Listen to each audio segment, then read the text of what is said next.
Sounds like Salieri was getting ready to make his move. Working up to it, maybe.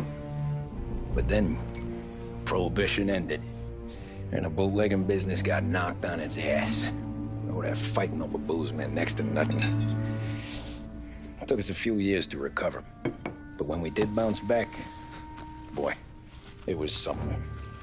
We took what dough we had from the moonshine and Canadian whiskey and invested it into new rackets.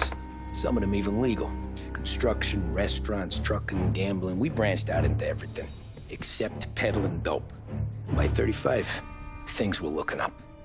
We had good money rolling in on the regular. I had a wife and daughter. Sam was running a club for the Don. Even Paulie had a few rackets of his own. Wasn't exactly happy, but what do you call it then? Content. Yeah, that was it. And Salieri, he finally starts talking about getting out of Morello's shadow. Maybe buying our own cops, our own politicians.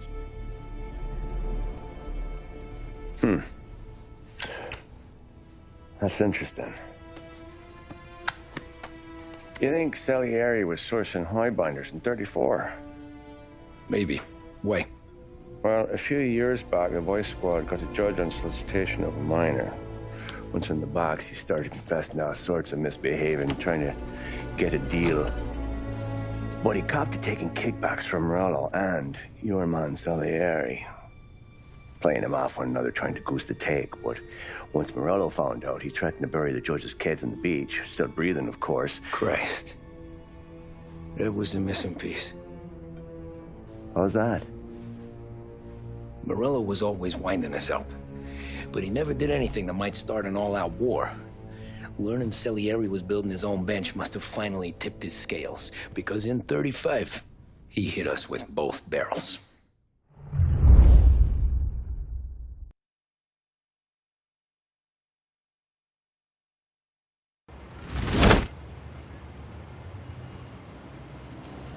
The end of Prohibition in 33. You probably weren't too happy, huh? The end of the good old days. Yeah, not too happy, but it wasn't all bad. Eventually, I did get married to Sarah and had a daughter. It was a good time. But life went on in business. We made a huge amount of dough during Prohibition, which we invested into new deals. A lot of them were legitimate. We had regular firms like construction, transport, restaurants. We ran labor unions. And of course, there was gambling, betting, the lotteries. We actually did really well. We just tried to stay out of drugs, even if it wasn't always easy. Come on, business is business, right? You're way off there. The Cosa Nostra ain't no Paddy's or Chinaman. With drugs comes big money and even bigger problems. When someone has a problem with the cops because of drugs, he does the sensible thing. He admits it. If his family catches him, they rub him out. Drugs are taboo. So what, there's some kind of grand poobah passing judgment? Something like that. The leading families choose a boss of bosses. They sort out the big problems and set the rules of the game. So, criminals who break the law have their own courts that judge them? That's just great. Laws aren't changeless, holy words. Every country in the world has their own. It's just somebody with a lot of power applying their own will. It depends on the person whether they'll serve someone else blindly or apply their own will. Why should the Don be restrained? The Mafia prevailed through Prohibition with its own laws. A handful of poor, uneducated immigrants from Sicily were stronger than all the laws, courts, and police here in the States. That took some doing. What? With murder? With the suffering they caused? Come on. You think that the Mafia just murders innocent people? The Mafia punishes those who break laws.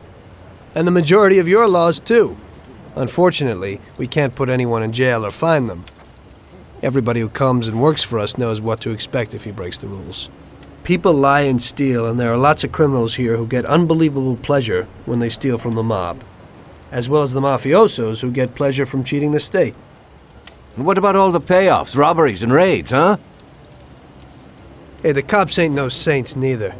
No Don encourages his men to go around harming people. And what other people do on their own isn't our concern. And as for payoffs, most people come to the Don for help and advice on their own. And they'll pay gladly for it. The Don is an esteemed person, but not every Don is like Salieri. That's the truth. There you go. Your system works, but you know why? Because you're a bunch of selfish murderers. And you only care about your own gain. All your efforts are spent ensuring that you live like pigs in shit. That's why you're so successful. You're only looking out for yourselves. We look out after everybody. A few cops have to ensure law and order for all, and that's a much harder job. That's true. But you can easily leave the Don outside your protection. He'll watch his own back. And what about you? What are you sitting here for?